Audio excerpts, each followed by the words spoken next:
কতজন হাদি গুলি খেয়ে তার জীবন উৎসর্গ করলে তারা আসলে স্যাটিসফাইড হবে? আমরা সেফটি এন্ড সিকিউরিটি দিতেই না পারি, তাহলে কার উপরে ভরসা করে আমরা আসলে নির্বাচনে অংশগ্রহণ করব? আমার এলাকায় গিয়ে আমি আসলে ওই উসমান হাদির মতো গুলি খেয়ে লাশ হব না, তার কোনো নিশ্চয়তা এই সরকার দিতে পেরেছে? যেখানে অস্ত্র জমা নেওয়ার কথা সেখানে তারা নাকি প্রার্থীদের হাতে হাতে অস্ত্র দেবেন। কি মনে হচ্ছে এরকম অবস্থায় ভোটের প্রস্তুতি বলি কিংবা নির্বাচন ঠিক কতটা সম্ভব? আসলে দেখেন, আজকে নির্বাচন কমিশনার সানাউল্লাহ তিনি যে বক্তব্য দিয়েছেন, আসলে ওনাকে আমরা প্রশ্ন করতে চাই যে আর কতজন হাদিকে জীবন দিতে হবে, বা আর কতজন হাদি গুলি খেয়ে তার জীবন উৎসর্গ করলে তারা আসলে স্যাটিসফাইড হবে যে একটি অবাধ, সুষ্ঠু, নিরপেক্ষ নির্বাচনের পরিবেশ তারা নিশ্চিত করতে পেরেছেন।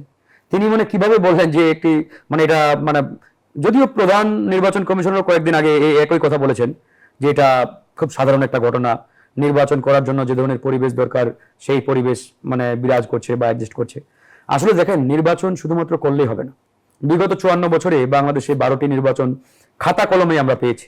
এই 12টি নির্বাচন কোনোটাই কিন্তু শতভাগ অবাধ, সুষ্ঠু হয়েছে, ফ্রি এন্ড ফেয়ার হয়েছে এটা বলার কোনো সুযোগ নেই।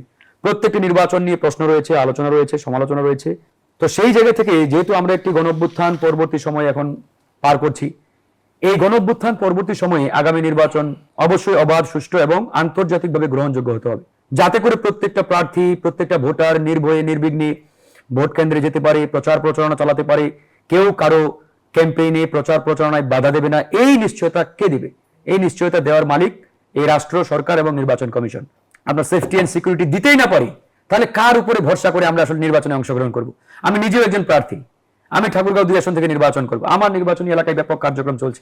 আমি তো আসলে উসমান হাদির এই ঘটনার পরে নিজেই আতঙ্কিত, নিজেই আশঙ্কার মধ্যে রয়েছি যে আমি আমার এলাকায় যাব, আমার এলাকায় গিয়ে আমি আসলে ওই উসমান হাদির মতো গুলি খেয়ে লাশ হব না, তার কোনো নিশ্চয়তা এই সরকার দিতে পেরেছে? পারে নাই। একটা নির্বাচনের যে প্রি কন্ডিশন, একটা নির্বাচন করার জন্য যে ধরনের আসলে পূর্ব শর্তগুলো বাস্তবায়ন করা দরকার, তার ছিটে ফোটা এই সরকার করতে পারে নাই। আজকে দেখেন, একটা নির্বাচনের আগে যেখানে নিয়ম হচ্ছে অস্ত্র জমা নেওয়া, অথচ এই সরকার আলোচনা করে এখন নাকি তারা প্রার্থীদের হাতে অস্ত্রের লাইসেন্স দেবে, অস্ত্র দেবে। What, how ridiculous! এই চাইতে হাস্যকর বালখিল্য সিদ্ধান্ত হতে পারে আমার জানা নেই। যেখানে অস্ত্র জমা নেওয়ার কথা সেখানে তারা নাকি প্রার্থীদের হাতে হাতে অস্ত্র দেবেন।